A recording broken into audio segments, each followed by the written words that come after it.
start. So at first, welcome to what seems to be one of the only health sessions linked to fecal flex. So I think as a result, even more important that you're all here. I'm aware that I'm slightly biased working for the London School of Hygiene and Tropical Medicine, but from a procedural point of view, we have 4 presentations. We let everybody first present, and then after the 4 presentations, you can ask some questions to the 4 presenters, and then we continue with the second session of the afternoon, or the morning, sorry, my time clock is off. Then we continue with the next set of presentations, and we have a question session after those 3 again. So I'd like to invite the first presenter of this morning, Ms. Surata Rai, working for Emory University, the Center for Global Health and Safe Water, on the Sanibel study, which is a study that looked at a rapid assessment for fecal oral transmission. So I think you can present it better than I will. I intend to run a tight ship, so we've got around 12 to 15 minutes for presentation. And I'll let people know when they go over time. So, please welcome the first speaker.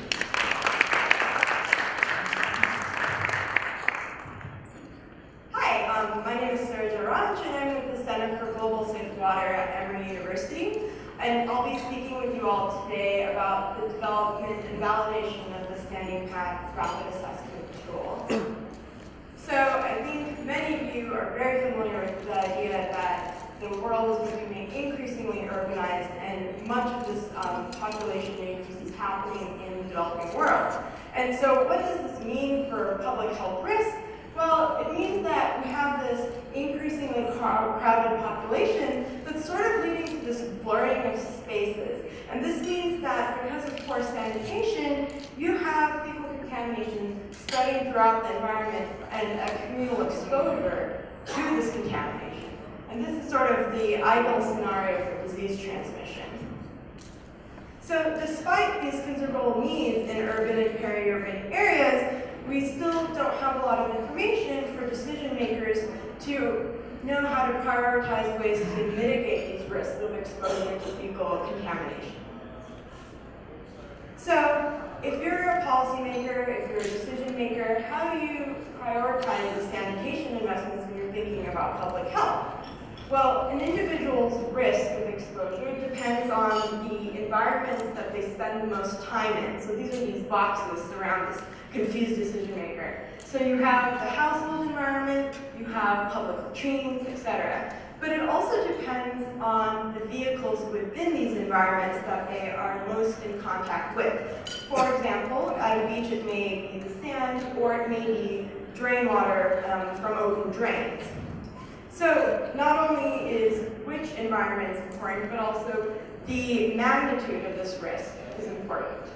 So we need to understand which pathways, which environments contribute the greatest risk to a person's exposure, but also what contributes to that risk. So is it a person's behavior, so how they're interacting with these environments, or is it the environmental contamination itself, or to what degree is it both?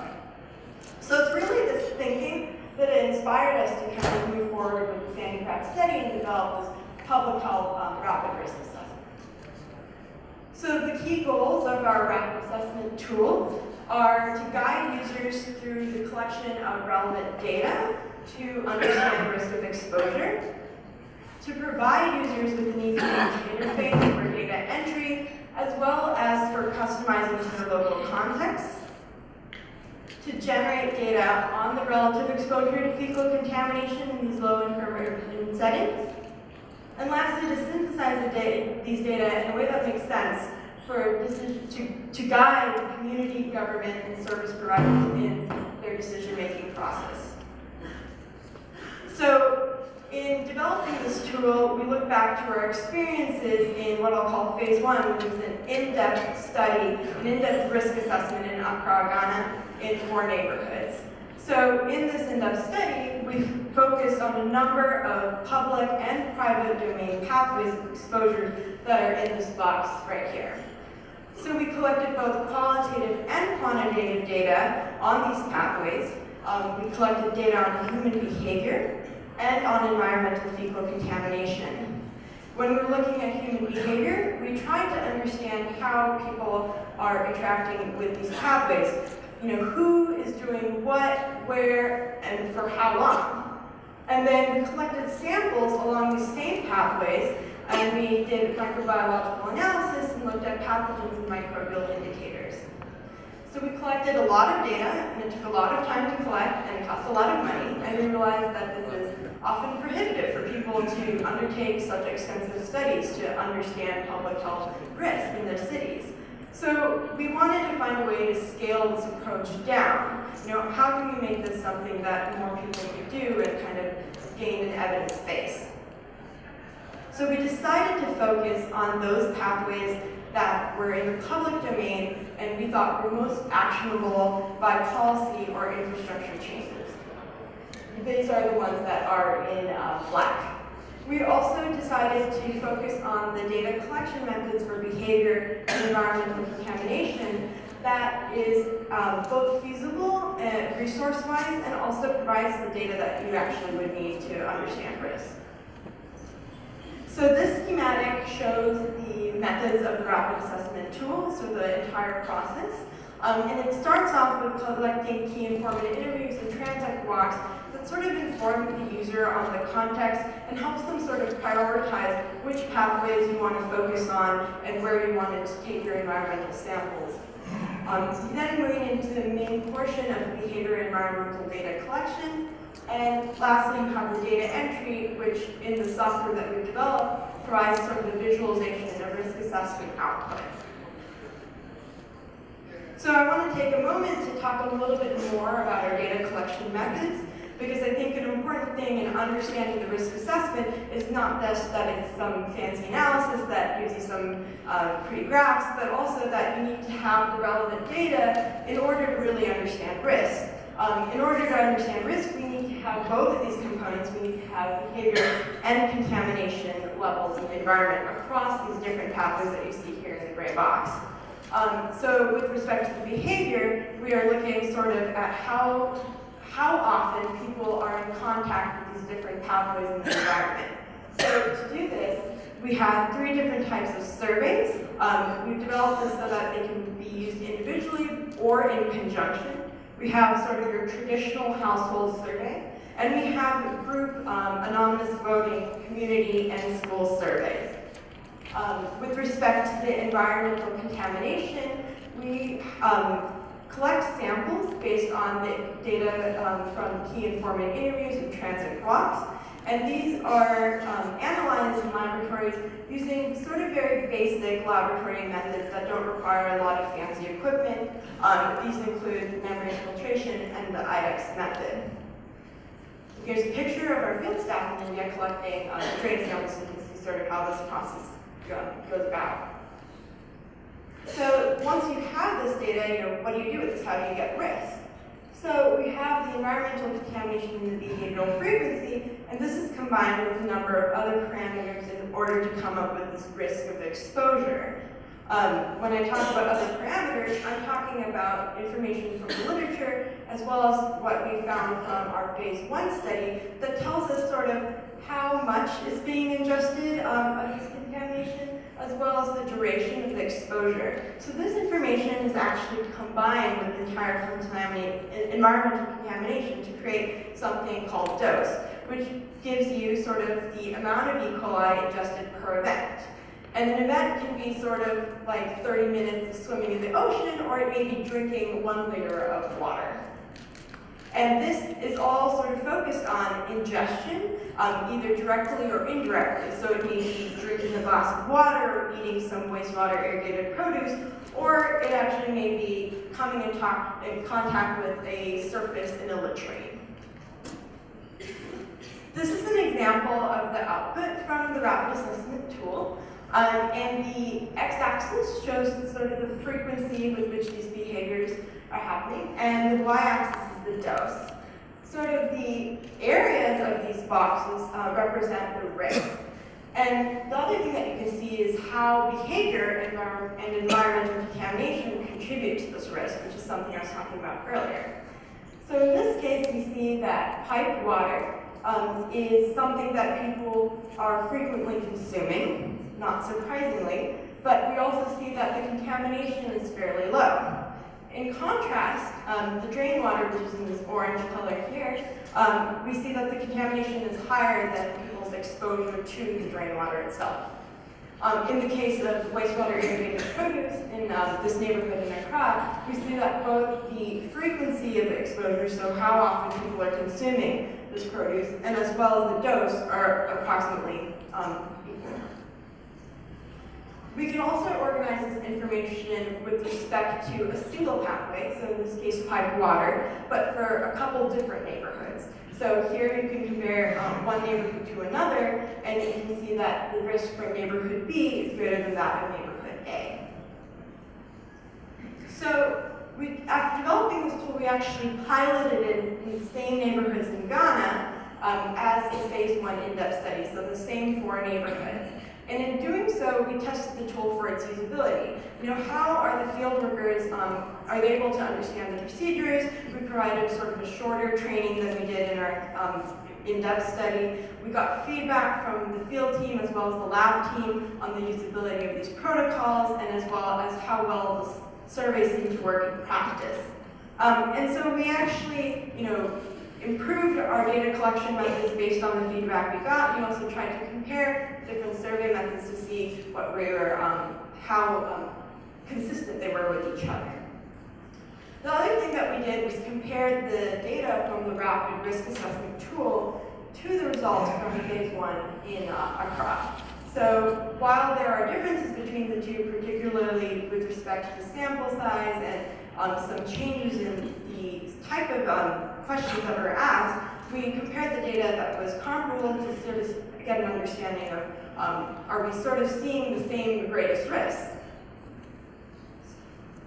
So here we have the data from phase 1 plotted on the same risk assessment plot, and you see that the highest risk comes from produce, and then you have the latrines and ocean water as well plotted on here. With the rapid assessment tool, again, we sort of saw that the produce produced the highest risk relative to the other pathways. So we tested the rapid assessment tool as well in 2 neighborhoods in Vellore, India, and we did this to sort of try it in a completely different setting from Accra. It's not coastal, there are a lot more animals, the prevalence of open defecation is higher, and it's a water scarce area. So there, we're collaborating with Christian Medical College Vellore, and one of their studies, the MALAD study, which is collecting data on malnutrition and intestinal infections in children under 5 years of age. So with that, we're actually trying to, one, sort of see how this rapid tool works in a different setting, but also sort of see the connection between this risk of exposure that we're looking at and the health outcomes that are being measured by MALAD. So the next steps in our tool development are interesting because this is a sort of a difficult task ahead of us. We're trying to sort of balance collecting very detailed information that is useful with actually feasible surveys and data collection methods. So there's a delicate balance between collecting the information needed and actually making it something that we can do.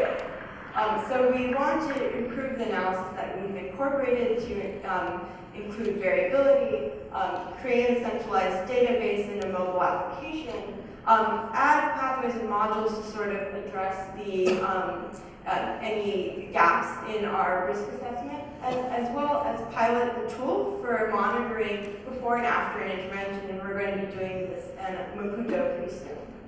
And I just want to take a moment to acknowledge everyone who's been involved in this project, and thank you.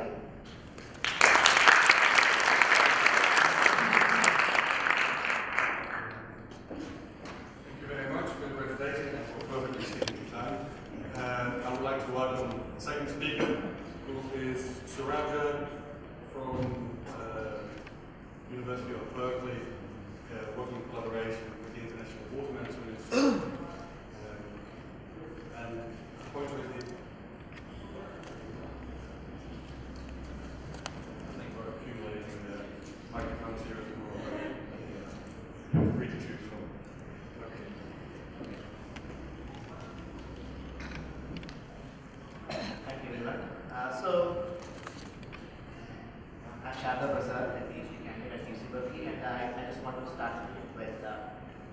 knowledge in the financial and academic support I have been getting from here and support by USA and administered by National Academy of Sciences and me as well as UC Berkeley. So today what I'm going to discuss is a part of my larger research focus. As you can see, I'm focusing more on like the demand side, like what are the perceptions when it comes to farmers with respect to pickles that we use, and can we develop a framework to estimate the potential of phosphorus recovery by reusing pickles sludge in agriculture. But today's talk will focus on the ones highlighted in red. So, like, how can we quantify the goods along the pickles that we use value chain? And I'm also focusing in that question, I'm focusing only on the sanitation workers here, and also I'm trying to explore the relationship between gas system in India and sanitation work, which we usually don't talk about it, but in India, the caste actually starts with the name. The moment we are born, we are named according to our caste, and somehow we have stopped talking about it, and we think that just talking about it makes it disappear. Anyway, so the methods and study sites for my fieldwork, I'm mostly doing semi-structured interviews and field observations, and I'm using photography to document the living and working conditions of sanitation workers and even farming practices. And my selection method is based on snowball sampling. It's very hard to do a randomized sampling in this case, so you need to build relationships and you can only work through networks. So, and of course, I'm also doing analysis based on quantitative microbial risk assessment, and I'm also doing a theoretical analysis of how hereditary occupations have been bureaucratized by the British as well as our current government. And we, again, usually don't talk about it, though the stigma continues to remain in the society. And my study sites currently have been Bangalore, Harvard, Guntur, Lucknow are in a way divided between North and South Bangalore, but during the summer I will be expanding to a few more cities. So let's start with this real question of, okay, since we are talking about the health risks of sanitation workers, how are they classified and what is their origin? Like, where do these people come from with respect to India? I'm also curious about like where do they come from in other countries. So the way they are classified is like, okay, they clean streets, they sweep and they haul that solid waste. And then it comes to handling human waste, and there we have three different types of workers. One worker is doing this mechanical servicing. These days, you know about those vacuum trucks, and then we have manual servicing, which is like, though we have sophisticated infrastructure, if it doesn't get managed properly, then it still requires some kind of manual intervention. We will talk about that. And then the third thing is called manual scavenging, which is very different. Manual scavenging, I'm going to talk about that later. It is very different from manual servicing. So let's take a look at each of these things. And like, where do they come from? They come primarily, they belong to the Dalit community. They come like 22% of Indian population. Every 1%, five people among Indian, they belong to that community. But even inside that, so they do all this sanitation work, but this specific handling of human waste is mostly done by the Balmiki sub-community of Dalits in India. So how is this work done? So yes, let's take a look at the mechanical way of emptying things. As you can see, it's such a colorful photo. There's so much enthusiasm to empty the tank and whatnot, right? So, and this looks pretty professional. He's wearing, and he's not wearing gloves, no safety gear as you can see, but at least he's wearing some kind of uniform to give a professional look. And the disposal, yeah, outside the city, right next to the highway, still not many people around. That should be okay. And this is inside a farm in the outskirts of the city. Those safety gears. And let's look at what happens in these countries, because India is known for really dense urban centers, right? Like some of the towns are larger than some of the nations in this world. So what happens then? So this is manual servicing, which is very different. Okay, there is no romance involved here, as you can see, right? And this is like, these are the two photographs which were taken by Sudhar Kalmi. He's doing this work with Dalits in Mumbai. And this is not easy. Okay, let's go further and see what is happening. Manual scavenging is very different. It's beyond manual servicing, where you go and scoop up feces from households with dry latrines. I don't know how many of you have seen, even Indians here, have seen these pictures. I took this picture just 3 weeks ago from a constituency where our home minister comes from currently, okay? And this constituency was represented by our ex-prime minister for the last 20 years.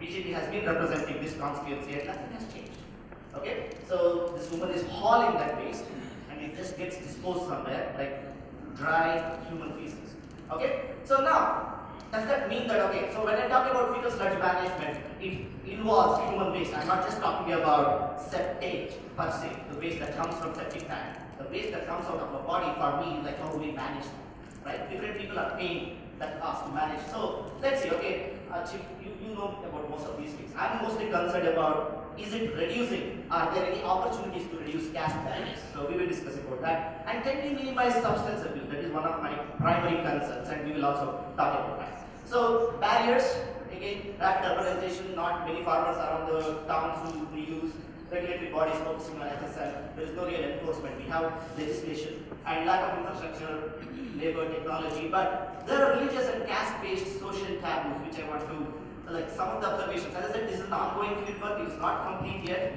so I don't really have like the final findings yet. I want to put this in front of you and also get some of your ideas, feedback on how I can take this forward during my summer. And of course, health risk is one of the major barriers and one of my primary concerns. So, like, what could be the major health risks? And as you could see, like people are getting inside the pit, they are getting inside the drains, and they are not getting any safety cares. So probably you would think pathogens, definitely. But the other major problem is alcohol, tobacco, and other intoxicants. So why? What has it got to do with this? Basically, if you have to deal with this tension side of human feces, probably I don't know how many of us look back when we flush. We don't even want to do that most of the times. It's a good practice. Look at it. But anyway, they have to consume so as to numb their senses. And some of them, like if you go to some of the houses, you will see that this woman has been doing manual scavenging for like 65 years. She lost her husband for alcoholism, who was also a manual scavenger, her son for dysentery. Like, this is a typical photograph that you will find in the house of a manual scavenger, because they are dealing with alcoholism day in and day out. So my idea is to come up with a relative risk. Okay, what is more dangerous, pathogen or alcohol? I don't want to quantify and come up with like point estimates. I want to create a relative risk. As I said, okay, is alcohol more dangerous or pathogen? So that interventions can be designed accordingly. Okay, wearing gloves might help, but if I have to continue to drink alcohol to numb my senses, probably that's not the immediate attention that we should be worried about. You know, so I'm trying to use data as a way to compare. As I said, I don't want to come up with the exact number and say, oh, people are using this many losing this many diarrhea because of accidental pathogen ingestion and this many diarrhea for alcohol consumption. But if I can arrive at a way to just rank them, that's sufficient.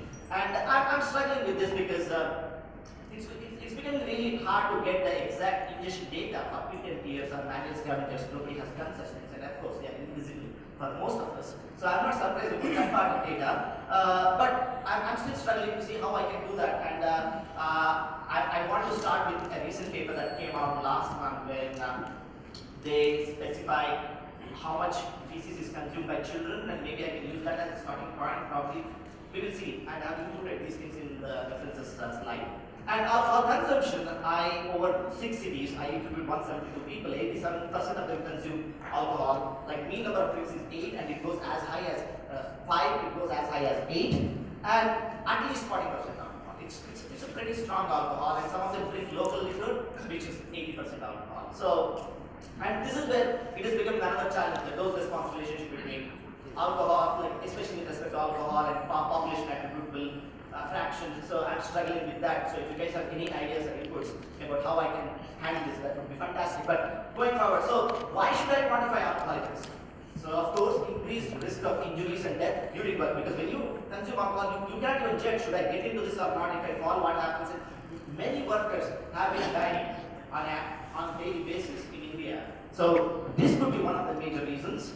And there is increased risk to the public in the sense, when I work with these people they drink and drive. Like I have sat with them at like 2 o'clock in the morning, and this guy is driving a truck and he is drunk. You can imagine, anything can happen. So there are also a risk to the public, and of course there is also increased probability of domestic abuse and violence, and the risk is compounded further by consumption of other intoxicants. But as I said, the challenge in quantifying the risk is those two things. So, does that mean, is there any change? So we keep talking about change in India, like we are talking about business models and how to manage businesses, but in India, I think the change can come only if we also think about social justice and inequality that already exists in India. So unless there is a social and institutional change, it's hard. But does that mean there has been no change? No, there has been change, and I have observed these things. So mechanization has brought in reduction in alcoholism because they don't have to really get into the brain, and because of that, smell is no longer a problem, so they don't have to worry about that. There are also been participation from other camps. So there is so much financial incentive that other people from other camps are also involved in starting FSM businesses, and they are totally fine with like putting the time into that septic tank is totally fine. They are not getting inside septic tank, that's okay with them. And legislation, yes, we do have legislations, but what remains to change is this is a pan South Asian phenomenon. Like even in Bangladesh and Nepal, like people from lower caste people, they service the toilets and septic tanks in Bangladesh and Nepal. And I heard similar things exist in Pakistan. I don't know what is the situation in Sri Lanka. And of course, they are invisible to privileged Indian populace. Though I was talking about Indian Institute of Technology having these migrant workers work on their swimming pool, though it had toilets for its own students and hostel and professors, they weren't allowing these construction workers to use it because they belong to the lower caste, these immigrant workers. So how do you eradicate such?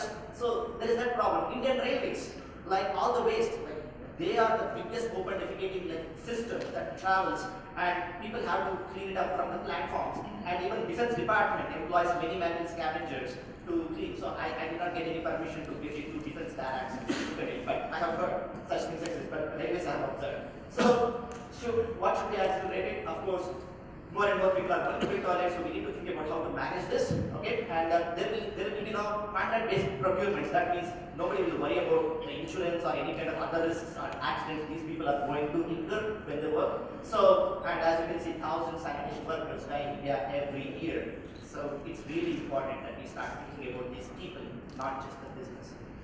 Thank you.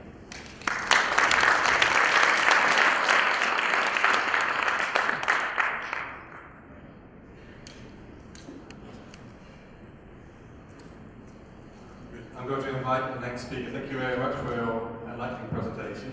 I hope you all write down your questions so that you can ask your questions to each speaker after the session. So I would welcome the third speaker for today. It is Huban Tu. He's a PhD student at Harvard University, but also works for Hanoi University of Public Health. The floor is yours.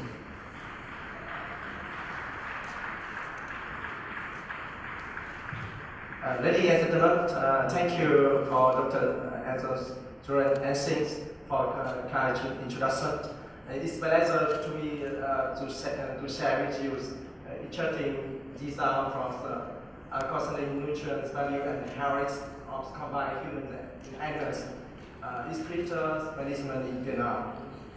I'm presenting on behalf of Center for Public Health Ecosystem, Vietnam and Vietnam Public Health Association.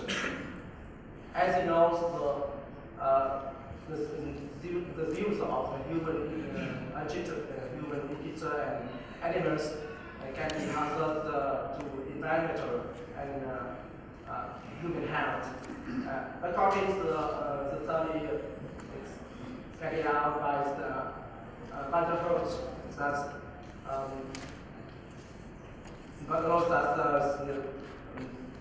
the people infected with alcoholism from 29 of province at least 44.4% smokers, 23% bookworms to 28%.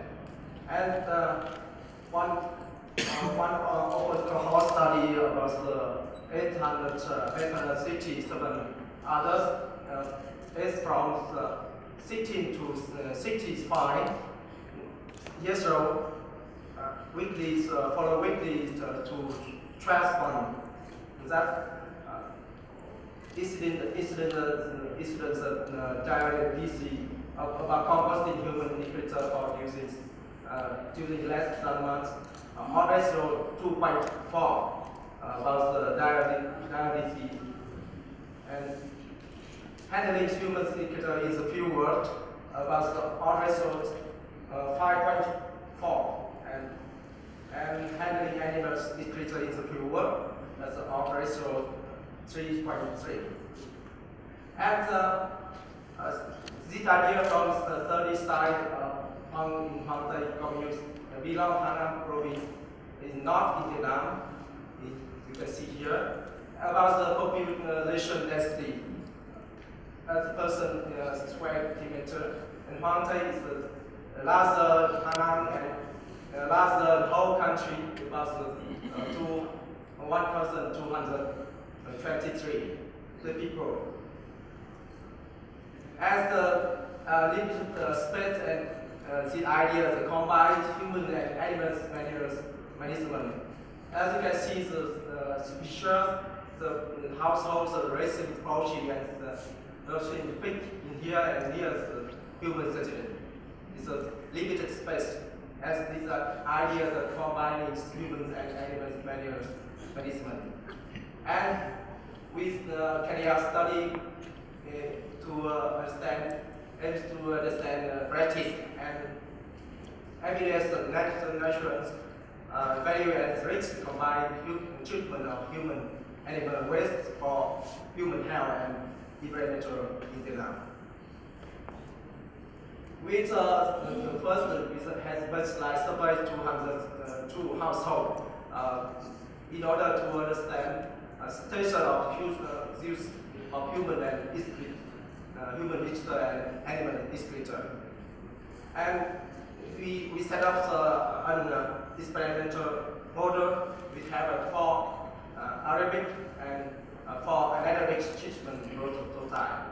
With one ball headers with the same size, height, 70 centimeters and wide, 70 centimeters and length, 100 centimeters.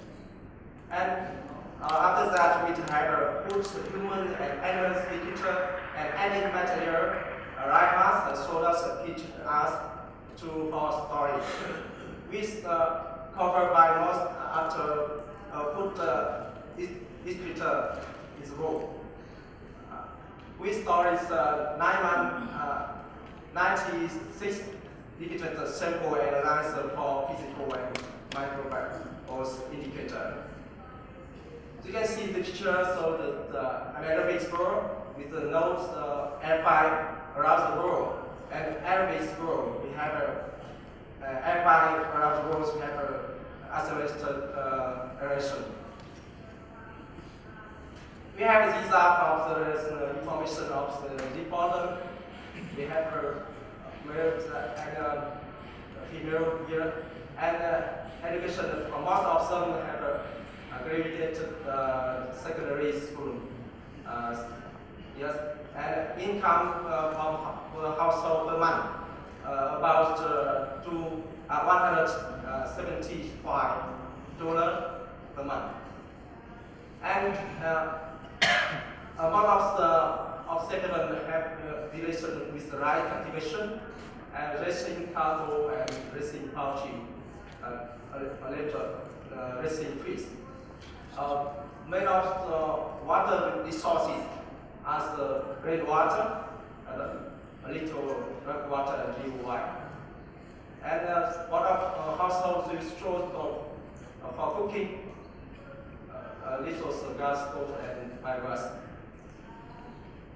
We have information about lurching and storage is creature, and only about 10% have a local lurching. And most of them have heat lurching and temperature lurching. And only nearly 20 households and storage and treatment human indicator. And among them, the 2 households store human indicator inside a lurching room. Most stories pioneered by the animal keeping place and located at my child. We have this information about the stories and use. Average storage and human indicator in 12 months in machine. Here at animals, 3.5 months for animal indicator.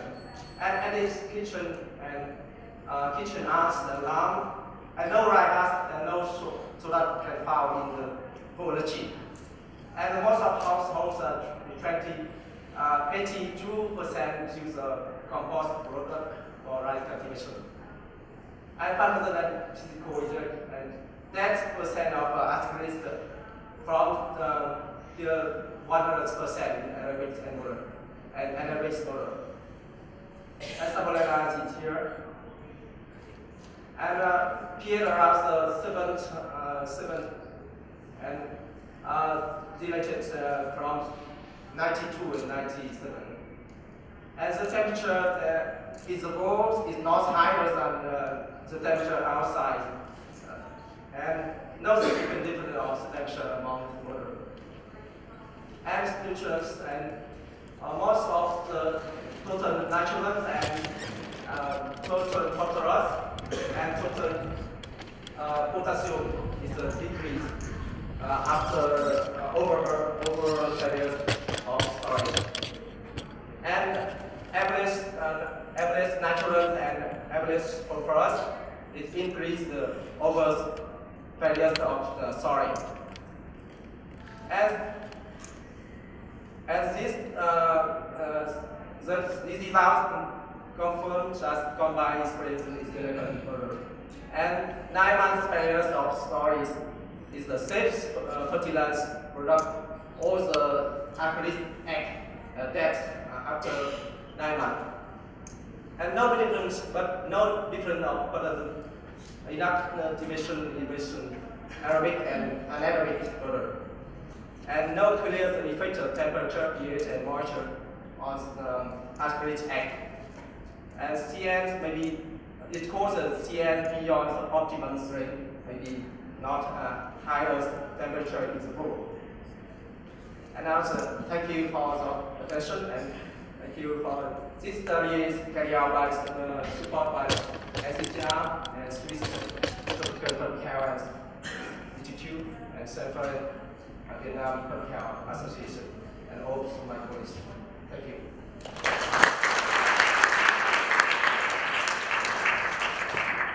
Thank you very much. And then I would like to invite the final presenter for this session, Pindale, do I pronounce it correctly? Coming to us from Rhodes University and also a PhD candidate in Lausanne. Masters student. I think we should have taken the PhD. But good luck with your presentation. And make sure that you write your questions down for each candidate. Good morning, ladies and gentlemen. My name is Pindale. I'll be taking you through a review that we did on research challenges on sludge management and sanitation in South Africa. So since the establishment of the Millennium Development Goals, South Africa has been lagging behind in terms of sanitation service delivery. The reason behind this is mainly due to logistical challenges, limited financial resources, and the shortage of skills that are required for efficient sanitation service delivery. The current sanitation, partially the sanitation provision in South Africa is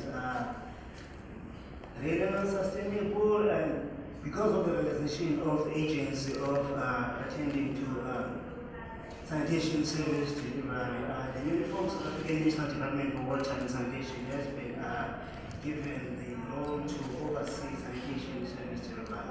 Some of the main sanitation technologies that are aimed at sanitation service delivery are related to improving drains and waterborne sewage system. And with the current sanitation facilities, the problem is when they're given out, the community is often not consulted. As a result, there's no buy-in from their side. And this, because of this, when, for example, the community members feel that they have to get the message across to the government, they usually crash at these facilities. South Africa is going to be a water scarce country, Because of that, installing of waterborne sanitation areas with limited water resources can have dire consequences. This, for example, can be by an example of one of the municipalities within the country that made that gave a certain community waterborne sanitation without really taking into account the availability of water resources in the area. And in a few months after the installation of the system, what happened is the area ran out of water. In terms of the ventilated improved pit latrines, which is very important that in those areas that VIPs that will be built in, it is important that studies in terms of like the surrounding areas are done, in terms of like the ability of the soil or like the surrounding geology to hold the superstructure of the sanitation facility, to avoid problems with the collapsing of the structure. In terms of the users of the ventilated improved pit latrines, there is a problem like the understanding of how these structures operate and how they function. As a result, these structures, they shortlive their intended lifespan, and this is mostly due to improper operation. There is a shortage of information about, for example, the leaching of pathogens. Okay, it is well known that fecal matter can contain substantial quantities of fecal pathogens, and there is very limited information about the leaching of these to like the surrounding soils and the groundwater. And this is something that needs to be addressed. Again, in the country, there like this common trend of improper construction of sanitation facilities, especially the ventilated pit latrines, and there are problems, for example, with the lack of sanitation skills that are required, especially in rural municipalities. Okay, this image shows basically an incomplete waterborne sewage management system that was intended to serve one of the communities in one of the areas in Grahamstown. Okay, this image right here, you will not really be able to see, but since I'm the one to the image. Okay, somewhere here, in this area right here, there was a hole where you could see, this is the back of the pit latrine, by the way, and it was full. Somewhere here you could see, there was a hole where you could see the contents of the pit latrine, and this structure is was right in front of someone's home. So you can imagine what can happen, say for example, during heavy rains. So okay, there are problems like there's no information basically pertaining to the survival rates of the fecal pathogens that lead to, for example, the groundwater and characterization, for example, of the survival rate into like the main soil types of South Africa. That's something that needs to be investigated. And in terms of the waste stabilization, stabilization, alternative process such as the use of island vegetation, which is viewed to be a problem. Example of that would be water-axing, which is considered a problem in the country. Those can be investigated, maybe helping stabilization. And in terms of again, there is a problem with a standardized system, for example, standardized national guidelines for consulting of ventilated improved pit latrines is something which is really in need, including also the maintenance of the structures, and that just consulted and they without maintenance. Okay, the problem with the shortage of the sanitation skills that I addressed earlier on, this is something that could be maybe addressed using the novel policies. An example of this would be, for example, the disaster management regulations, which can maybe serve as a guideline in terms of addressing the aforementioned problems. Although that fecal excrement can be a useful resource as such, this more information is required, for example, to stimulate entrepreneurial activities, for example, such as innovation of generators, pasteurizers, and so on and so forth. Okay. This is a relation of what is on the previous slide. And I would like to thank NRF Water Research Commission, the Faculty of Massachusetts University, and the Figures Management Committee for giving me the day to present.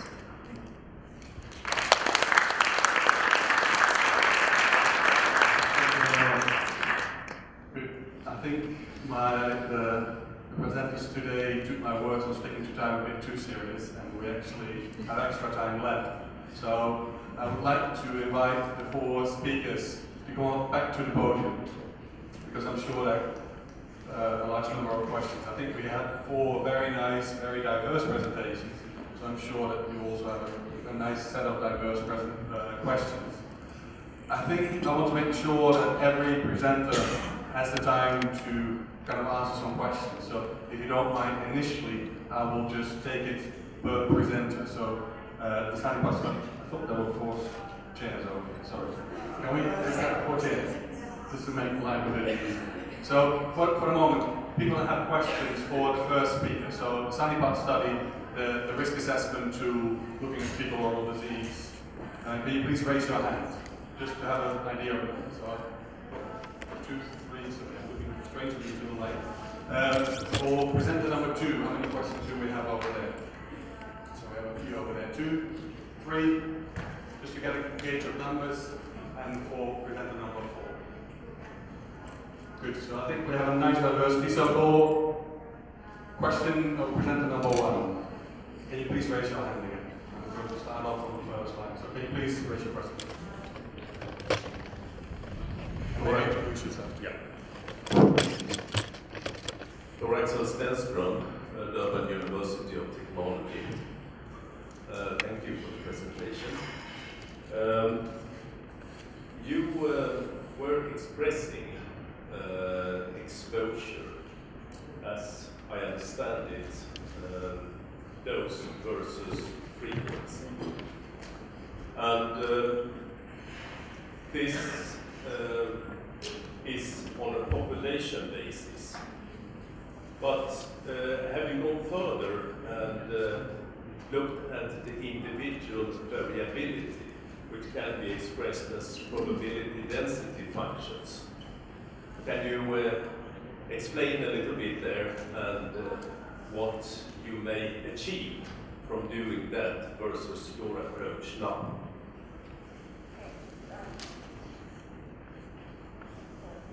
It's on the bottom.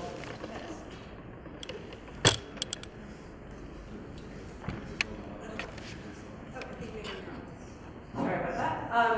So if I'm understanding your question correctly, you're asking about variability and how we're sort of taking that into account in this. Yes, variability based on individuals versus your population base. So yes, when you're doing some sort of simplified risk assessment, variability is certainly a concern, and that's one of the things that we want to look into improving. We are looking into, I'm not the person who's going to be doing this personally, so I can only speak to it to some extent, but we're looking into incorporating Bayesian analysis and sort of understanding the variability between the samples and as well as on the behavior side to then have a better idea of what sort of variability we're looking at when we're talking about risk on this level. Because this could then explain vulnerability to different individuals or groups of individuals. Yeah, I think this is valuable information and we'd like to sort of incorporate that, but still find a way to keep that simple. I think I take one more question, and I think there was one over here. I'll try to do 3 per speaker, so you all come back 3. So as an excellent presentation, you tried to cover both the human behavior aspect as well as the environmental contaminants. Often human behavior is a neglected aspect when we talk about sanitation. My question is, that when you're talking about various variables like open drains, public drains, primary schools, etc., but you're not talking about the individual sanitary toilet which the individuals are having and that leading to contamination, and what Sharda Prasad has reflected upon how a set of communities are forced to remove those people if we do not have the government of India has come like the manual is challenging to be prohibited and that kind of thing. So a larger thing issue which is not only to you but to this forum also is that this debate needs to be taken, that whether actually a toilet is a private good or a public good. Because when we are doing a centralized network system, the same fecal matter which flows to a central system and per household cost is more than 1 lakh, the city and the governments are ready to finance and calling it a public good. But when the same fecal matter flows down to a septic tank of the same individual who is providing his own land to contain that. So I think somewhere this debate has to be generated that septic tank which is located in the individual land is to be considered as a public good. And if it is not there, then it is not only his health but the entire surrounding community's health, and it becomes an environmental factor in your paradigm of analysis which leads to other people's well-health. So I feel that in the academic debate, this question that the substructure of a toilet is whether a public good or a private good need to be debated. Thank you for your comment. I think that brings up some really important questions. I think it sort of goes back to the blurring of spaces that I was talking about in the presentation, where an individual's behavior in sort of these, you're saying that private latrines, those septic tanks could influence the health risk of exposure for many other people in the population as well. And I think that's it's a difficult question to address, and sort of trying to look at what is actionable by we sort of focused this tool on what we thought was most actionable by policy and infrastructure, but certainly there are a lot of things that happen on a household level that contribute to these health and risk of exposure concerns as well. Nothing for you to add. I think I might add something to that in the end too. So go ahead.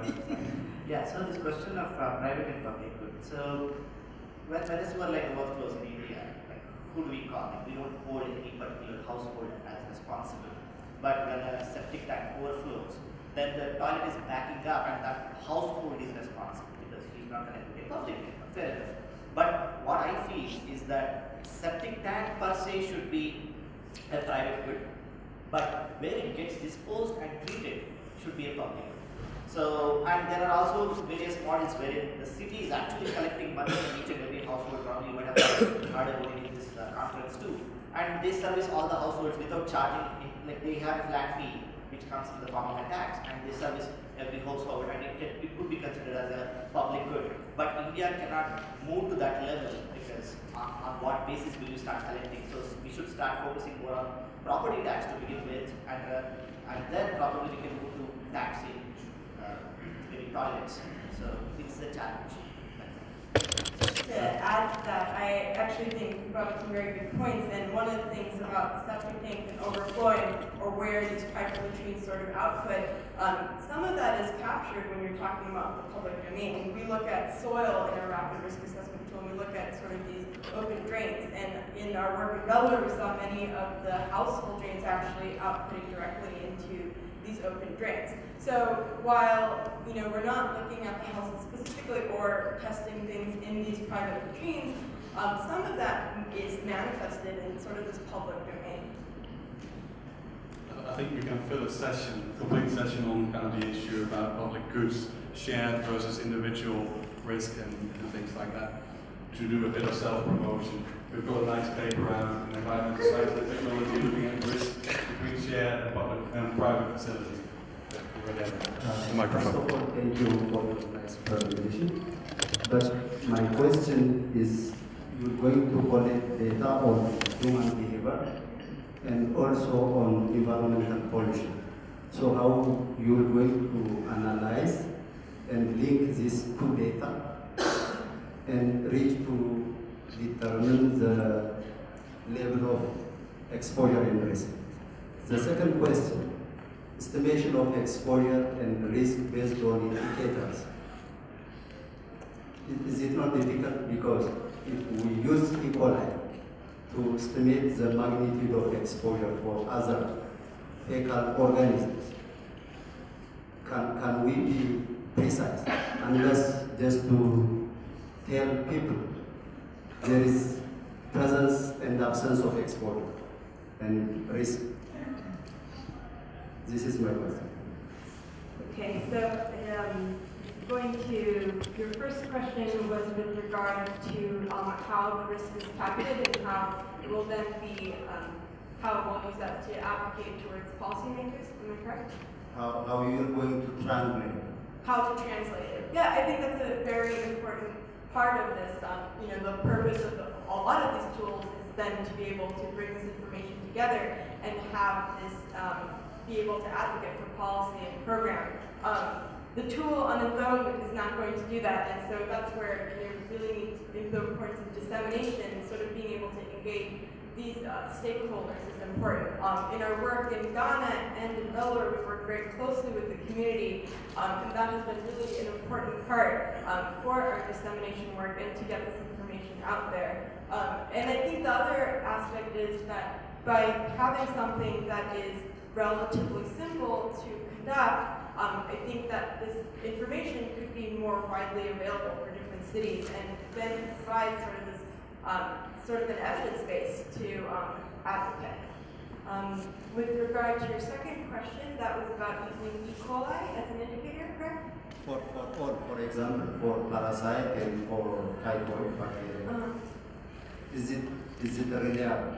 Because to estimate exposure and risk, it's different for different pathogens. Right. So certainly using E. coli as an indicator organism has its limitations, but it is simple to detect in a laboratory. We try to use basic methods that are not going to require PCR or something more complex.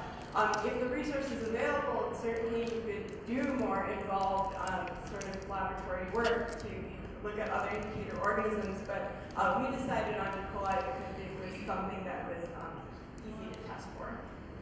I think that's a very valid point.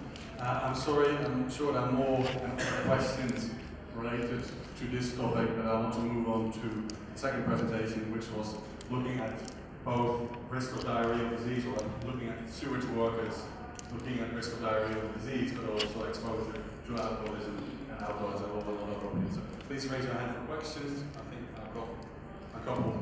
I'm going to start off easy, just here in front of me. Thank you, Mr. Chairman.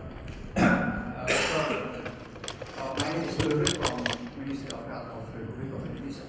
I'm very interested upon your statement. 1,000 sanitation workers die every year. So I thought this is a disaster. Yeah. What is your recommendation for your government to prevent this this unusual event like this? 1,000 sanitation workers dies every year. That is reported. This is reported. Yes. So what is your recommendation to the government to have a policy to prevent this die? That is my question. Thank you. See, I think this is a very philosophical question. When it comes to like the issue that I'm working right now, it's more about once the government starts looking at these people as human beings, then it will start doing something about those people. Yes, right. It doesn't care. As you can see, it's a disaster. Just during Not this really. week of conference, we are losing more than 20 people. So there should be that. We all should be encouraged as a society. We just don't care as Indians. So probably it needs to start with that. And when it comes to the government, there are multiple ways in which it could be tackled, right? Like we talk about safety gear at one end, mechanization on the other, but they all have their own cabinets, right? Like safety gear makes their work very clumsy, they cannot really work, so they need to look into in what way they can mix and match multiple options in such a way that the work gets done faster, but at the same time it's safer. It's not that safe. Hong Kong, we have to get into Bangalore, I heard 15 different permits. And when other countries are doing it, definitely India can learn from them. Well, it's not that there is no solution out there. Nobody is dying in US the manner they are dying in India for that matter. So it's more about the political will is my question. It's not about do you want to do it, rather than saying that oh you can do these things. There are those things, they definitely exist and they are not my research expertise. There are people who have come up with those guidelines, they have come up with those solutions. The political will. So that's where class, it's not class in India, it's caste. So that comes into picture. Once we start acknowledging their existence, only then things can change. So did you, sorry. I think we've got a really emotive discussion already. And I think this might be something maybe over lunch or maybe towards the end of the evening while you talk about things. But I would like also other people to ask a question. So the next one I'm over here. Sorry. Hi, Jess McCarthy. I'm in Bangladesh. We've been doing some research in rural areas, but I think it's very similar. Most of the guys who clean toilets in rural Bangladesh are paid in two ways. They're paid with a bottle of illegal alcohol, and they're paid per rig that they empty. And alcohol is illegal in Bangladesh. You can't actually buy it, so this is all completely underground. I'm wondering, actually, if I can see a show of hands of other people working in other countries, if you could tell me if you see similar things. I think you would also be really interested to know if this is happening in Africa, or if this is happening in South America. Are there any other people with experience? Thank you. That's a big problem, yeah? I know this has raised quite a few other things, but I'd like to stick a bit. So I've seen. I represent government. He has made a very generalized comment about government. So I think The government as long, please keep it short. And I appreciate that the communities, certain communities have been handling this thing. But telling your activism is well appreciated in your presentation. But being an academician, you have to be have to be neutral and unbiased when you're making your generalizations. You are telling that the government are not looking as a human beings. I think India has done a massive transformation since it became independent in terms of eliminating the manual scavenging. Though I accept that still a few manual in sanitary latrines are there. But the government of India came with a legislation to ban the dry latrines. And the recent 2011 legislation about banning of the manual scavenging, the Supreme Court guidelines about that, you are not mentioned at all about that. That is the intent of the intent of the state of India is very clear. Okay, though it is a very complex society, so the answers may not be coming. But you are not given any longitudinal data to show that there is a change in the manual scavenging as well as the sanitary toilets. There is a massive survey which has been done, and every sanitary workers who has died in the past 10 years because of manual scavenging has been identified, and Supreme Court and Government of India has come up with compensating that and has made accountability to the local bodies for that. So I think these are the issues which you are not highlighted. And on your alcoholism, you need to compare that those who are not working in the those septic tank and that whether there is a significant difference between their alcoholic behavior and then to come to a conclusion. Good. I think I'm going to close this discussion from here. Sorry, I'm not taking any more on this particular topic. I think what this clearly highlights is the need for good quality data to kind of support people's argument. And as an epidemiologist, I would say, I think it highlights the need for a talk. Stephen, I'll give you the last question. Thank you. I don't want to drag it back into that. I think I've actually interviewed probably the same percentages as you did in Bangalore a few years ago, and I couldn't work out whether they emptied pits to drink or they drank to empty pits, and whether it was a cause and effect. And if that cause and effect is actually they're alcoholics anyway, then the assumption that changing them onto some sort of mechanized emptying system which brings alcoholism is false. Just a close that statement quickly. Thank you very much. We can definitely, I'm addressing the government representative. We are glad we can definitely continue this conversation. I'm not saying the government has not done anything. So there was a slide which I could not really elaborate because it was towards the end of the presentation where I said there have been changes and changes still need to be done. Even Indian Railways is trying to implement, as you can see, like bio toilets and things like that. And the change has been slow. That is my argument. But that's not my main research agenda. My research is just comparing alcoholism with pathogens. So, but I wanted to make a case that it's important. But coming to your question, what happens is that these people get involved with this work at a very young age, and once alcohol gets their grip, they find some other work to, of course, they keep doing some other job to consume alcohol, but it usually starts with this. So it's not, you cannot clearly say that, in fact, you need to numb your senses. That is the necessity. And when it comes to mechanical employers who started doing this as their first job, they are not into alcoholism. At least some of the people I spoke to, and I mentioned that in my slide. And again, you can only talk to so many people in like last 6 months. There are problems definitely, and that's why I'm presenting this research to this audience so that I can get this kind of feedback. Again, I think when it comes to cause and effect, the importance of a control group here is key. A very short question and a very short answer. Yes, I'm Peter from the Philippines. I just want to know about your accidental pathogen ingestion. Do you have any objective data about the direct effect of the sanitation workers upon ingestion on mortality or morbidity?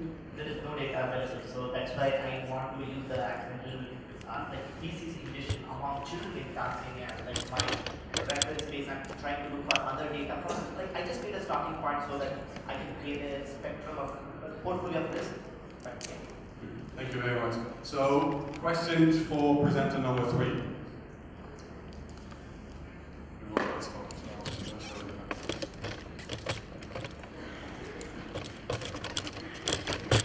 Hello, this is Deep here from Bangladesh. I want to ask one question to Mr. Bhuvantu. Thanks for your wonderful presentation. You have talked about storage of stars inside the page, right? Inside the board. So definitely you have checked the helmets. I want to know that whether you have checked the presence of helmet or the viability also. And my second question is, do you have checked the presence of Clostridium perfringens? Thank you. Sorry, no, that's a nice question. My first question is whether you have checked the presence or absence of helmets, or you have checked the viability of them also. And the second one is that whether you have checked the presence of Clostridium perfringens. We have these are from the product was also to 200 to household too. Answer about the information used human indicator and animal indicator and have these are from the display model. Have about the aspirate egg and something like that and nutrient in the bowl. After storage 9 months, yes, I have results. And after 9 months storage, I test percent of accuracy, test 100%, and some of that concentration is decreased the most of mortality. And nutrients average nitrogen is increased over storage, and total nitrogen is increased. Thank you. Last question. Okay, just a short question for clarification for Central University of Knowledge. In your first slide, you were referring to the odd ratio. You had 3 odd ratios that you gave between 3 and 5 for the exposure to human versus animal waste. Just tell us if that is based on your investigation of these 200 households, or if this was a reference, because that reference was then not clear. Yes, I have I have 200 households answered question how to use human indicator and animal indicator. And according to the Vanderbilt study in 2003, Okay. MF accuracy. So this referred to the Van Hoek study? Yeah, Thank you. Good. Thank you. This is speaker number 3. So if there are questions for speaker number 4, I think some of the organizing committee already look at if we need to move on, but I think we should also have a question at least for speaker number 4. So any questions for speaker number 4? VIP latrines, management, health risk in South Africa. So I think you presented a very nice list of research needs based on your literature review, and I wondered if you had a feeling of prioritization. If you had to choose for funding for these research needs, maybe what are your top 2 priorities? If I had to choose from that list, my priority would be to characterize the effect of the leaching of the content of the platinum to surrounding environment, and the effect that it has on the water, because there is no information about that in the country. Also, something that I did not make important is that there is really no information. Okay, there seems to be an assumption. Someone can agree or disagree on that. There seems to be an assumption that the surrounding soils and the wetlands, they contribute to the consortia of microorganisms in the wetland, but there's really no scientific evidence for that. And I think information about that could be very easy. Okay, good. Thank you very much. Please give a hand to the 4 presenters. In the first part of this meeting, it was really about describing what was going on. The second part of this session will be about how do we kill the pathogens. So the first speaker for this session is going to be Professor, and I was told that I spoke both the German and the French pronunciation, Fausch from Oklahoma State.